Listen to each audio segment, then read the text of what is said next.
स्वागत है आपका प्रयास क्लासिक में। उम्मीद है आप स्वस्थ होंगे, मस्त होंगे। आज मैं आपके समक्ष लेकर आया हूं यूपी डीएलएड से संबंधित आपका तृतीय सेमेस्टर यानी कि थर्ड सेमेस्टर का प्रथम प्रश्न पत्र लेकर आया हूं आपके समक्ष। काफ़ी बच्चे काफ़ी दिनों से परेशान थे कि थर्ड सेमेस्टर की वीडियो की आप क्यों नहीं आ रही। जैसे कि आपको संज्ञान है कि 28, 29 और 30 से आपकी तृतीय सेमेस्टर की परीक्षाएं प्रारंभ होने जा रही है और सभी परीक्षार्थियों को मेरी शुभकामनाएं। और मैं आपको इस वीडियो के समक्ष आपका डीएलएड के तृतीय सेमेस्टर का प्रथम प्रश्न पत्र लेकर आया हूं, जो कि है शैक्षिक मूल्यांकन, क्रियात्मक शोध एवं नवाचार। ठीक है, इसमें मैं लगभग आपको 100+ MCQ कराऊंगा, 100+ MCQ। ठीक है, साथ ही मैं बता दूं कि 100+ MCQ यदि किसी बच्चे ने वीडियो शुरू से लेके एंड तक यदि देख ली तो उसके 15 नंबर तो आपके एकदम कंफर्म ही है, यानी 15+। यानी कि आपके इस सब्जेक्ट में यानी कि प्रथम पेपर में आपके 50 नंबर का आता है, जिसमें से आपको 25 नंबर लाना अनिवार्य रूप से निश्चित है। ठीक है, पास होने के लिए आपको 25 नंबर लाना अति आवश्यक है। यदि आपके 24 नंबर भी आते हैं तो आप फेल हो जाओगे, अर्थात आपकी री लग जाएगी या बैक कह सकते हो। ठीक है, तो 15 नंबर तो आपके बहुविकल्प यहाँ से कंफर्म है और बहुविकल्प से आपके अति लघुत्तरी भी यहीं से बनेंगे। यानी कि अति लघुत्तरी भी आपका जो वन लाइनर है वो भी उनका निर्माण यहीं से होगा। तो मैं कह सकता हूँ आपका इस वीडियो से 30+ यानी कितना 30+ का नंबर का एकदम कंफर्म है। 30 नहीं तो 25 तो आपका इस वीडियो से एकदम कंफर्म है। इसलिए आप इसका स्क्रीनशॉट ले लें कि आपका इस वीडियो से आपका 25+ एकदम नंबर कंफर्म हो जाएगा। तो इसलिए शुरू से लेके एंड तक आप हमारे साथ बने रहिएगा और एक बार कमेंट में आप जय श्री राम अवश्य लिख दें, जय श्री राम अवश्य लिख दें कमेंट में एक बार आप लोग। और यदि आप लोगों ने हमारे चैनल अभी तक सब्सक्राइब नहीं किया है तो एक बार सब्सक्राइब अवश्य कर दें और किसी बच्चे का कल का पेपर है उससे आप लोग इसे शेयर अवश्य कर दें। बढ़ते हैं वीडियो की ओर। पहला है आपका बहुविकल्पी प्रश्न। जैसा कि आप देख सकते हो साइड से यहाँ पे, यह आपका सन 2024 में, 2021 में, 2019 में, यानी कि प्रथम जो आपका क्वेश्चन है, यानी पहला क्वेश्चन ही आपका 3 सालों में पूछा गया है, 2024 में, 2021 और 2019 में। क्या पता कल के पेपर में भी पूछ ले जाए 2025 में। ठीक है, तो फर्स्ट क्वेश्चन क्या कहता है आपका, मूल्यांकन प्रक्रिया का केंद्र बिंदु है शिक्षक, विद्यालय, विद्यार्थी या प्रधानाचार्य। तो मूल्यांकन प्रक्रिया का केंद्र बिंदु आपका विद्यार्थी होता है, ना कि विद्यालय और ना ही प्रधानाचार्य और ना ही शिक्षक। ठीक है, नेक्स्ट है प्रश्न आपका सन 2024 में पूछा हुआ प्रश्न है, रचनात्मक मूल्यांकन का मुख्य उद्देश्य क्या है। अगली कक्षा के छात्रों को डालना या छात्रों के सीखने की क्षमता को बढ़ाना, कक्षा में सहयोग देने के गुणों को बढ़ाना या सीखने से आने वाली कठिनाइयों को समझना। तो इसका फोर्थ ऑप्शन सही है, सीखने से आने वाली कठिनाइयों को समझना, यानी कि क्रिएटिविटी, यानी कि रचनात्मक का मतलब होता है क्रिएटिविटी। तो इसका अर्थ होता है आपका उद्देश्य है सीखने से आने वाली कठिनाइयों को समझना। जैसा कि हम देख सकते हैं यह आपका 2024 में पूछा हुआ प्रश्न है। नेक्स्ट मैं बता दूं कि आपको जो मैं MCQ करा रहा हूं ये आपके प्रीवियस पेपर पर आधारित है, यानी कि पुराने पेपर पर आधारित है। ये सारे आपके प्रीवियस पेपर में पूछे गए ही प्रश्न हैं, तो इसलिए आप लगातार आप हमारे साथ बने रहिएगा शुरू से एंड तक। नेक्स्ट प्रश्न है, मूल्यांकन मापन से अलग है कैसे। मात्रात्मक न्याय की प्रक्रिया या निर्णय लेने की व्यापक प्रक्रिया या गुणात्मक न्याय प्रक्रिया या सुरक्षित किए गए अंकों के आधार पर। तो ये आपका किस प्रकार से अलग है आपका, तो ये निर्णय लेने की व्यापक प्रक्रिया से अलग है। नेक्स्ट प्रश्न नंबर 4, वेरी वेरी इंपॉर्टेंट प्रश्न है आपका। जैसा कि हम लोग देख सकते हैं यह आपका सन 2023 और 24 में पूछा हुआ है। मापन का सामान्य सिद्धांत संबंधित है गणित से, विज्ञान से, भूगोल से या अर्थशास्त्र से, बताइएगा। तो इसका आपका गणित से संबंधित है। किससे, गणित से, यानी किसी भी चीज़ को हम मापते हैं तो गणित की आवश्यकता तो 100% पड़ती है। नेक्स्ट प्रश्न नंबर 9 वो 5, निम्नांकित में से कौन एक प्रभावी मूल्यांकन बढ़ाने की विशेषता नहीं है। यह आपका सन 2024 में पूछा हुआ प्रश्न है, यानी कि इसमें से 3 तो आपकी विशेषता हैं लेकिन एक आपकी नहीं है। पहले ये विश्वसनीयता, लचीलापन, वैधता या जटिलता। तो इसकी जटिलता आपकी इसकी विशेषता नहीं है। नेक्स्ट प्रश्न, जैसा कि हम देख सकते हैं यह भी आपका सन 2024 में पूछा हुआ प्रश्न है। विज्ञान का आरंभ अवलोकन से होता है तथा इसकी अंतिम पुष्टि के लिए अवलोकन में ही लौटना पड़ता है। अवलोकन की यह परिभाषा किसकी है? तो यह परिभाषा आपकी गुण तथा हेड की है, अर्थात प्रश्न नंबर 6 का सेकंड ऑप्शन एकदम करेक्ट है। ठीक है, तो वो सारे ही आपके पॉइंट एक्यूरेट है, तो इसलिए मैं आपके समक्ष सही प्रश्न लेकर आ रहा हूँ कि ताकि आपको आसानी रहे कल के पेपर में। ठीक है, एक बार आप लोग सब्सक्राइब अवश्य कर ले। नेक्स्ट देखिएगा प्रश्न नंबर 7, सार्थक ज्ञान के लिए निदान एवं उपचार का मार्ग प्रशस्त करता है। सन 2024 में पूछा प्रश्न है, कौन करता है आपका ये? सामान्य मूल्यांकन, मापन, सतत मूल्यांकन या व्यापक मूल्यांकन? तो इसका करता है सतत मूल्यांकन, अर्थात थर्ड ऑप्शन एकदम सही है। नेक्स्ट प्रश्न काफी महत्वपूर्ण प्रश्न है आपका, शिक्षार्थियों के सतत एवं समग्र मूल्यांकन अर्थात CCE पर प्रभाव जोर दिया जाता है। यह भी आपका सन 2024 में पूछा हुआ प्रश्न है प्रीवियस पेपर में। तो इसकी मैं बात करूं तो इसकी राष्ट्रीय शिक्षा नीति 1986 के तहत जोर दिया जाता है, हालांकि इसका फर्स्ट ऑप्शन सही है। नेक्स्ट 9, बौद्धिक योग्यता में बोध का अंग नहीं है। कौन सा नहीं है बताना? तो इसका मैं बात करूं, इसका अंग कौन सा नहीं है? अनुवाद है, विवेचना भी है, नेक्स्ट वागविस्तार भी है, लेकिन अनुप्रयोग नहीं है, अर्थात यही सही है। यह भी आपका सन 2024 में पूछा हुआ प्रश्न है। अगला प्रश्न नंबर 10, बच्चों के सीखने की प्रगति के वर्णन अभिलेख किस पर आधारित हैं? 2024 में पूछा हुआ प्रश्न है। मौखिक तकनीक, परियोजना तकनीक, अवलोकन तकनीक या अभिन्यास तकनीक? बताइएगा। तो तकनीक की बात करूं तो इसका अवलोकन तकनीकी एकदम सही है, अर्थात इसकी प्रगति पर किस पर आधारित होती है? अवलोकन तकनीक पर। नेक्स्ट वेरी इंपोर्टेंट प्रश्न है आपका, वेरी इंपोर्टेंट। ठीक है, क्रियात्मक शोध का अंतिम चरण होता है निष्कर्ष, प्रदत्त विश्लेषण, परिकल्पना निर्माण या सांख्यिकी विश्लेषण? यह जैसा कि हम लोग देख सकते हैं, यह भी प्रश्न आपका सन 2024 में पूछा हुआ है। मैं आपके समक्ष वही प्रश्न लेकर आ रहा हूँ जो आपके प्रीवियस ईयर पेपर में पूछे हुए प्रश्न है।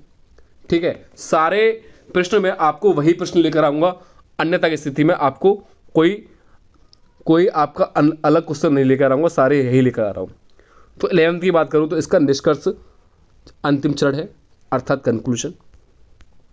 नेक्स्ट, क्रियात्मक अनुसंधान का प्रमुख उद्देश्य है क्रियाविधि, नैदानिक, विवरणात्मक या रूपांतकारी? यह भी सन 2024 में पूछा हुआ है। तो इसका आपकी मैं बात करूं तो इसका नैदानिक प्रमुख चरण है। प्रश्न नंबर 13 वेरी इंपोर्टेंट प्रश्न है आपका, यह भी आपका सन 2024 और 23 में पूछा हुआ प्रश्न है। सामुदायिक सहभागिता में नवाचार है, NCC, स्काउटिंग या रेड क्रॉस संस्था या उपरोक्त सभी? तो इसका उपरोक्त सभी एकदम करेक्ट है। अगला प्रश्न 14, क्रियात्मक शोध के प्रवर्तक हैं SN स्टीवंस या GL हेल्मस्टेडर या स्टीफन M कोरे या वरेल्ड फील्ड? तो इसकी मैं बात करूं, यह भी सन 2024 में पूछा प्रश्न है। तो इसके आपके स्टीफन M कोरे एकदम सही है, अर्थात C ऑप्शन एकदम सही है। अगला 15, एक विद्यालय के प्रधानाचार्य द्वारा विद्यार्थियों को विभिन्न संवेगात्मक समस्याओं के कारणों को पहचानने व उन्हें दूर करने हेतु कौन सा अनुसंधान किया जाता है? बताइएगा। तो कौन सा किया जाता है उनको? क्रियात्मक अनुसंधान। काफ़ी महत्वपूर्ण प्रश्न है आपका ये, आई लिखना। नेक्स्ट प्रश्न नंबर 16, मूल्यांकन वह प्रक्रिया है जिसके द्वारा शिक्षक एवं छात्र यह निर्णय करते हैं कि शिक्षण लक्ष्य को प्राप्त किया जा रहा है या नहीं। यह परिभाषा किसकी है? पहला है TH ग्रीन, फिर ली, क्रोनबेक, फिर है क्यूलिन तथा हन्ना। तो इसका क्रोनबेक एकदम सही है। नेक्स्ट प्रश्न नंबर 17, मूल्यांकन प्रक्रिया के सोपान है। यह सन 2023 में पूछा हुआ प्रश्न है। सोपान है शिक्षण उद्देश्य, सीखने से उत्पन्न अनुभव, जी हाँ यह भी है और यह भी है, या व्यवहारिक परिवर्तन, यह भी है। तो अर्थात इसका उपयुक्त सभी एकदम है। नेक्स्ट प्रश्न नंबर 18, इतिहास और नागरिक शास्त्र में मतलब प्रयोगात्मक मूल्यांकन होता है इतिहास या नागरिक शास्त्र में? जी नहीं, इसमें नहीं होता है प्रयोग। विज्ञान, भूगोल और कृषि में? जी हाँ, अर्थात बी ऑप्शन सही है। काफ़ी बच्चे इसमें इनमें सभी लगा देंगे, लेकिन यह गलत है। यानी कि प्रयोग जो किस में होते हैं, विज्ञान में होते हैं अक्सर, और भूगोल या कृषि में भी होते हैं।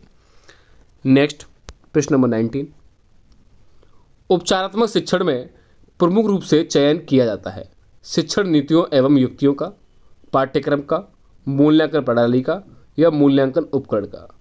यह सन 2023 में पूछा हुआ प्रश्न है। तो मैं बात करूं तो इसका आपका शिक्षण नीतियों एवं युक्तियों में होता है।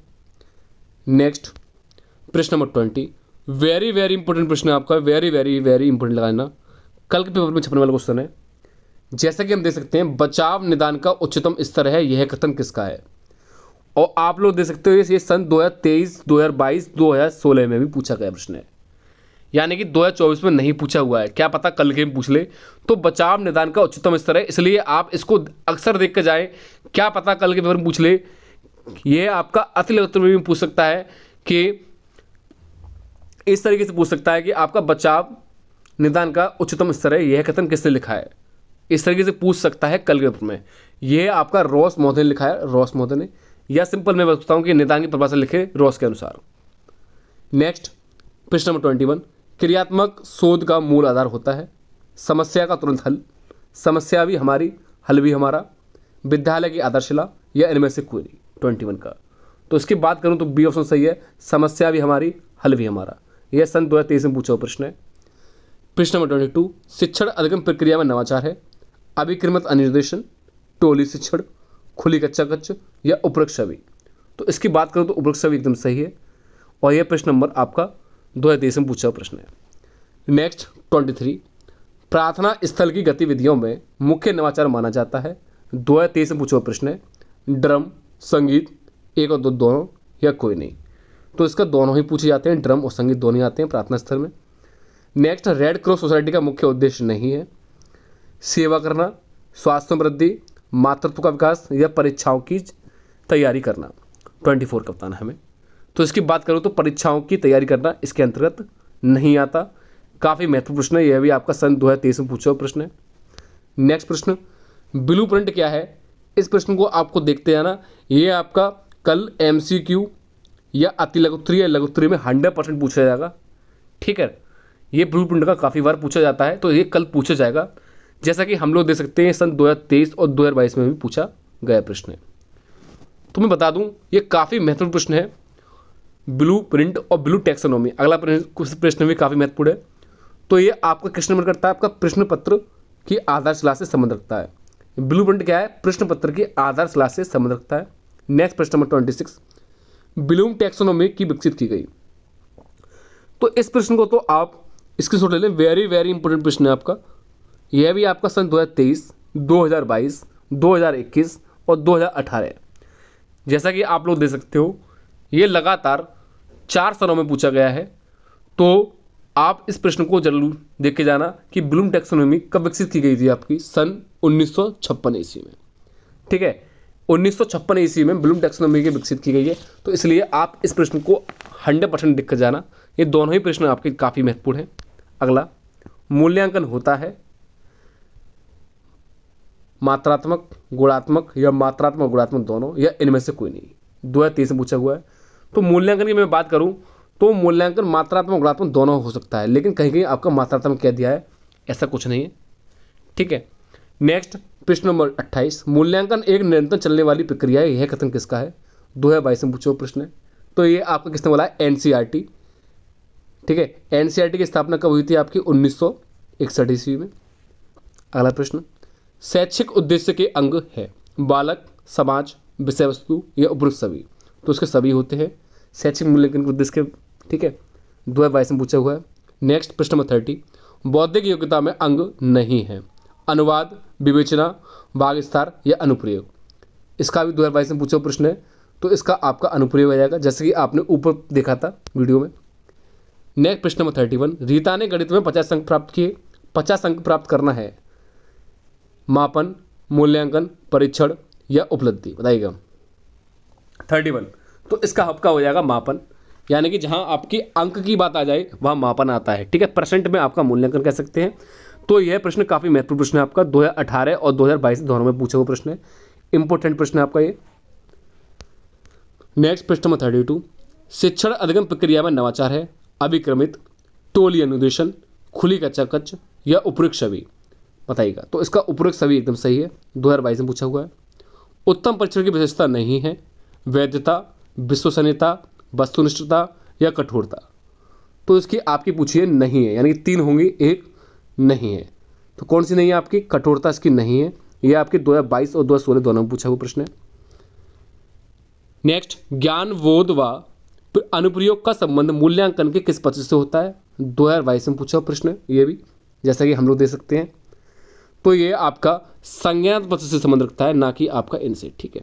नेक्स्ट, मापन किसी निश्चित स्वीकृति नियमों के अनुसार वस्तुओं को अंक प्रदान करने की प्रक्रिया है, यह कथन किसका है?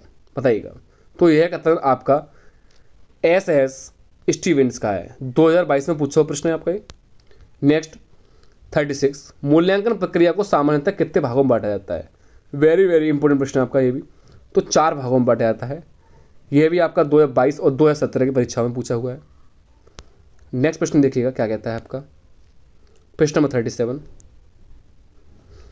शैक्षिक नवाचार से तात्पर्य है अधिगम प्रक्रिया में नवाचार? जी हाँ। शिक्षण अधिगम में नवाचार? जी हाँ। उपयुक्त दोनों? हाँ जी, आप लोग दोनों भी कह सकते हो। ठीक है, काफ़ी महत्वपूर्ण प्रश्न है, अभी सन 2022 में पूछा हुआ है। नेक्स्ट, मूल्यांकन अनुरूप है उद्देश्य के, प्रविधि के, विधि के या सिद्धांतों के? तो ये आपके प्रविधि के हैं, अर्थात बी ऑप्शन सही है।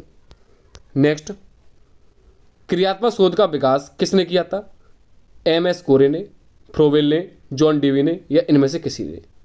तो ये आपका एम.एस. कोरे ने किया था, अर्थात ए ऑप्शन सही है। नेक्स्ट, शून्य परिकल्पना संबंधित है निर्देशित परिकल्पना से या निर्देशित रहित परिकल्पना से, या आ और वा दोनों?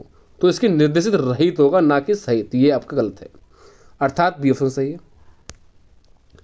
नेक्स्ट 41, क्रियात्मक अनुसंधान का प्रथम चरण है कार्यविधि, समस्या चुनने का कारण, समस्या की पहचान या निष्कर्ष?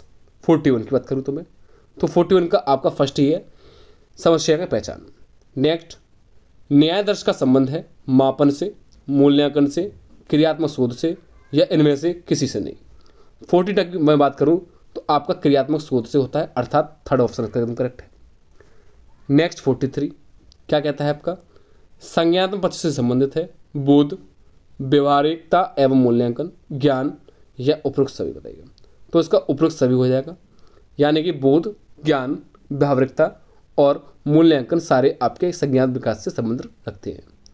नेक्स्ट प्रश्न है 44, काफ़ी महत्वपूर्ण प्रश्न है, वेरी इंपॉर्टेंट है आपका। भावात्मक पक्ष का संबंध होता है संवेगों से, मनोवृत्तियों से, रुचियों से या उपरोक्त सभी से? तो इसका उपरोक्त सभी एकदम सही है। अगला प्रश्न है 45, कौशल का दूसरा नाम है, वेरी वेरी इंपॉर्टेंट है, कौशल का दूसरा नाम आखिर क्या है? तो क्रियात्मक पक्ष है, यानी कौशलात्मक पक्ष को ही हम क्रियात्मक पक्ष के नाम से जानते हैं। नेक्स्ट 46 क्या कहता है आपका? क्रियात्मक पक्ष के स्तर होते हैं 5, 6, 7, 8, तो उसके 6 स्तर होते हैं।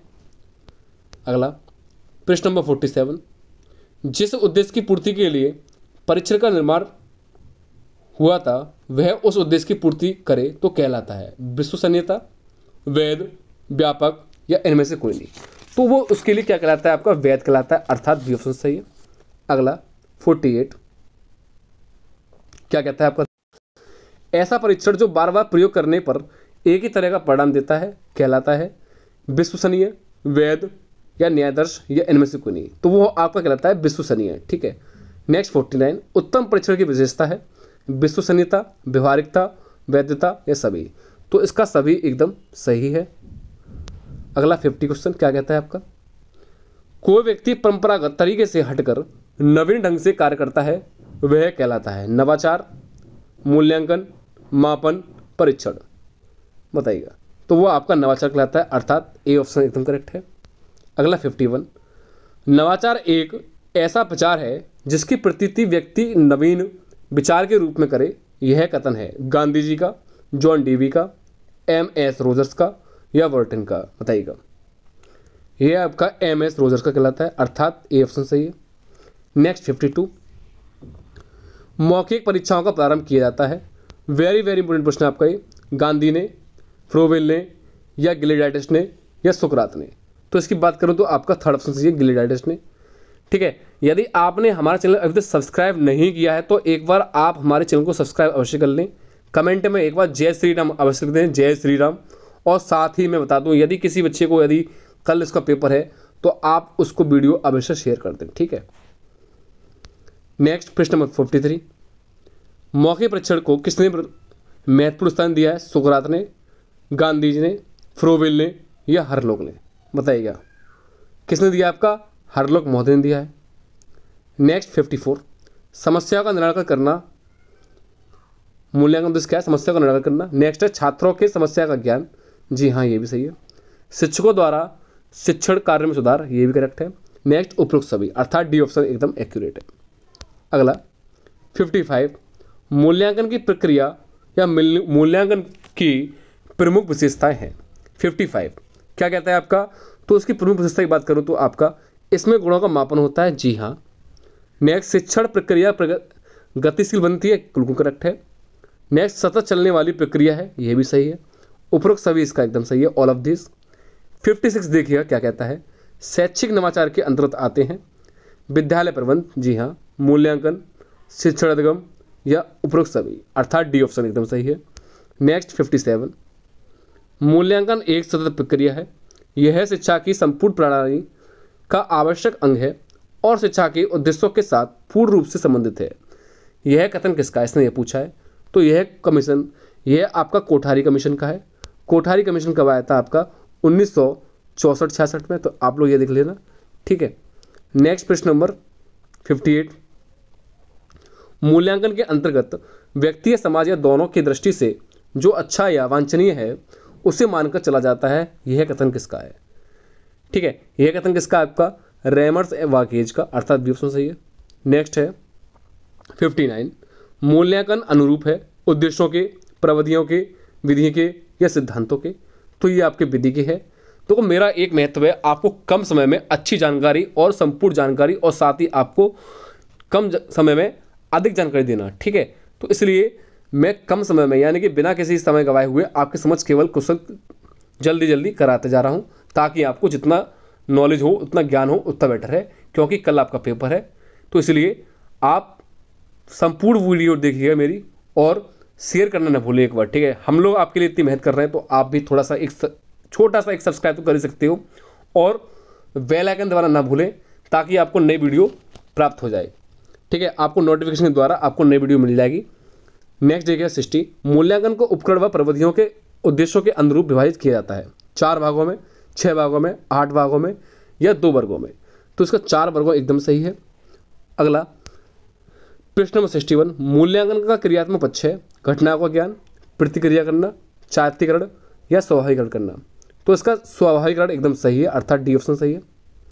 अगला 62, शैक्षिक उद्देश्यों को बालक द्वारा किस सीमा तक प्राप्त कर लिया जाता है, यह ज्ञात करने की व्यवस्थित प्रक्रिया को मूल्यांकन की संज्ञा दी जाती है। मूल्यांकन की यह परिभाषा किसने दी है? बात करूं तो इसका बी ऑप्शन सही है, दांडेकर ने दी है। तो एक परिभाषा से 100% क्वेश्चन पूछता है, इसलिए आप परिभाषा इसलिए करा रहा हूं आपकी समझ, ठीक है। अगला प्रश्न नंबर 63, निम्नलिखित में से कौन मूल्यांकन का आवश्यक अंग नहीं है? ठीक है, इसमें कौन सा अंग नहीं है यह पूछ लिया है। तो मैं बात करूं कि आपका इस पर कौन सा नहीं है।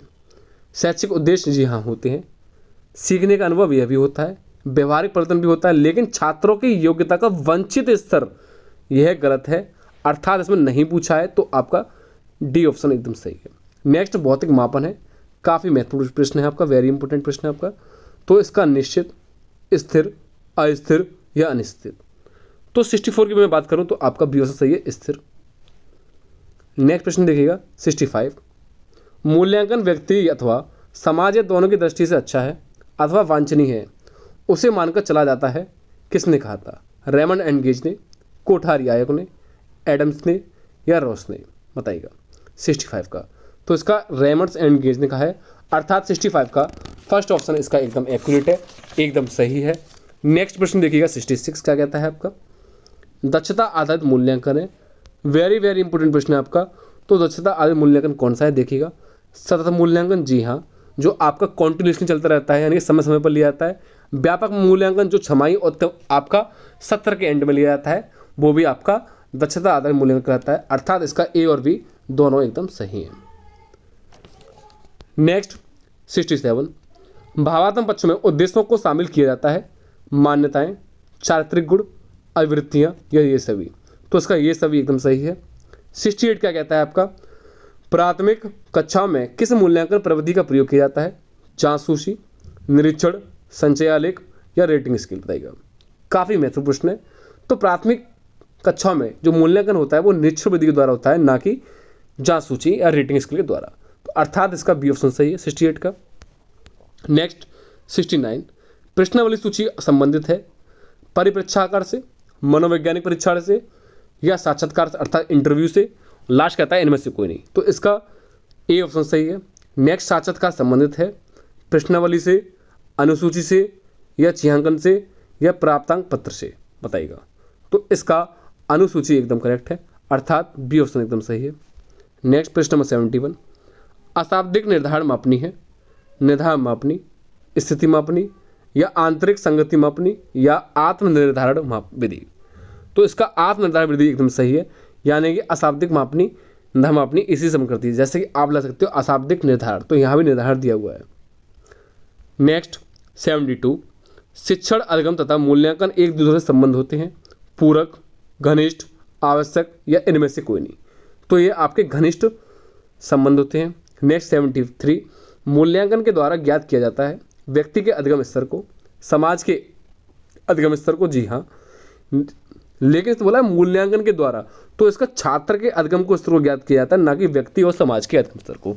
अर्थात 73 का सी ऑप्शन एकदम सही है। अगला 74, मूल्यांकन उपकरण को कहा जाता है वैध, अवैध या अवैध दोनों। तो मूल्यांकन उपकरण को वैध कहा जाता है, अर्थात ए ऑप्शन सही है। अगला प्रश्न नंबर 75, निम्नलिखित में से कौन सी परीक्षण की विश्वसनीयता ज्ञात करने की विधि नहीं है, बताइएगा। कौन सी नहीं है, परीक्षा पुनस्मरण, अर्ध विच्छेदन, मानक त्रुटि या समांतर प्रवृत्ति। अर्थात इसका सी ऑप्शन सही है।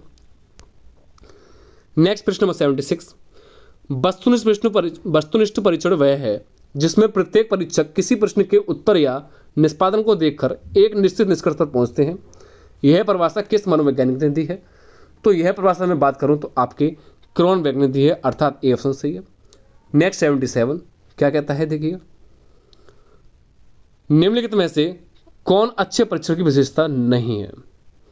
विश्वसनीयता, वैधता या संचितता या वस्तुनिष्ठता। यानी कि इसने पूछा है कौन सा संबंध नहीं रखता है, तो ये तो इसमें कौन सा नहीं रखता, आपका संचितता अर्थात छोटापन। नेक्स्ट 78 क्या कहता है, जब कोई परीक्षण वही मापता है जो उसके मापन का प्रयोजन होता है तो वह परीक्षण कहा जाता है। बताइएगा कौन सा परीक्षण कहा जाता है, यह कथन किसने कहा है?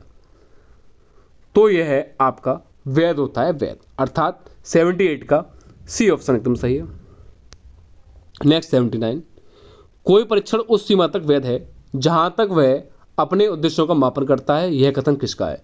यानी कि यह किसने कहा है? ये गिलफोर्ड महोदय ने कहा है, अर्थात फर्स्ट ऑप्शन सही है। नेक्स्ट 80, पुनर्मूल्यांकन की विधियां हैं सतत मूल्यांकन में पुनर्मूल्यांकन, जी हाँ सही है एकदम। नेक्स्ट मानसिक मूल्यांकन में पुनर्मूल्यांकन, ये भी सही है। नेक्स्ट है आ और व दोनों, अर्थात 80 का सी ऑप्शन एकदम सही है। नेक्स्ट 81, परिवर्तन प्रकृति का एक नियम है, शाश्वत, निश्चित, अनिश्चित या इनमें से कोई नहीं।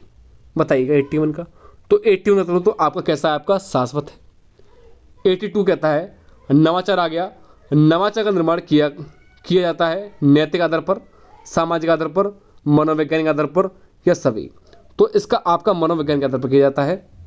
नेक्स्ट है प्रश्न नंबर 83, प्रार्थना स्थल की गतिविधियां हैं स्वच्छता, राष्ट्रगीत, सद्विचार या आपका सभी, तो सभी हो जाएगा। नेक्स्ट प्रश्न नंबर 84, पाठ्यक्रम से आगामी क्रियाओं को बांटा जा सकता है 4 अंगों में, 10 अंगों में या 5 अंगों में या 7 अंगों में। तो इसको बताइए किस अंगों में बांटा जाता है? यह आपका 2 अंगों में बांटा जाता है। 84 का बी ऑप्शन सही है, ठीक है। नेक्स्ट प्रश्न देखिएगा 85 क्या कहता है आपका, शिक्षण से तात्पर्य है सीखना, तो सिखाना, पढ़ना या शिक्षा प्रदान करना, तो इसका ये सभी हो जाएगा। नेक्स्ट, शिक्षण एक है प्रक्रिया, व्यवहार, संबंध, इनमें से कोई नहीं। वेरी वेरी इंपॉर्टेंट प्रश्न है आपका ये, ठीक है। तो ये क्या है आपका, संबंध है। नेक्स्ट 87, शिक्षण सीखने के लिए है प्रेरणा, पथ प्रदर्शन, पथ निर्देशन या ये सभी, तो सभी हो जाएगा अर्थ का अर्थ। नेक्स्ट प्रश्न नंबर 88, शिक्षण की प्रकृति है तो उसकी सभी हो जाएगी, अर्थात डी ऑप्शन सही है। नेक्स्ट 89, बालक एक ऐसी पुस्तक है जिसका अध्ययन आदोपंत शिक्षक कक्षा में करता है, यह कथन किसका है? वेरी वेरी इंपॉर्टेंट है, ये आपका रॉस महोदय कहते हैं। 90 कहता है आपका व्यापक मूल्यांकन द्वारा मूल्यांकन किया जाता है। छपने वाला क्वेश्चन है आपका, ये वेरी इंपॉर्टेंट क्वेश्चन है आपका। तो ये आपका व्यक्तित्व के सभी पक्षों का होता है, ना कि एक अन्य पक्षों का। नेक्स्ट कहता है 91, मूल्यांकन का संज्ञानात्मक पक्ष संबंधित है ज्ञान से, बोध से, अनुप्रयोग से या सभी से, तो सभी से होता है।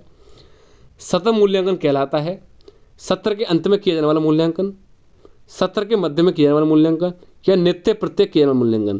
देखो सतत मूल्यांकन तो वैसे तो आपका सी ऑप्शन सही है, नित्य प्रतिक्रिया किया जाने वाला मूल्यांकन, ठीक है, अर्थात इसका सी ऑप्शन एक्यूरेट है। लेकिन आपका आयोग द्वारा माना गया था डी ऑप्शन सभी, ठीक है, सभी माना गया था। नेक्स्ट 93, यह कथन है कि मूल्यांकन वह प्रक्रिया है जिसके द्वारा शिक्षक व छात्र यह निर्णय करते हैं कि शिक्षण लक्ष्यों को प्राप्त किया जा रहा है या नहीं। यह कथन किसका है? क्रोनबेक का, लीसा का या लीका या क्रेन का या क्यूलिन तथा हन्ना का, तो उसका ग्रीन का एकदम सही है।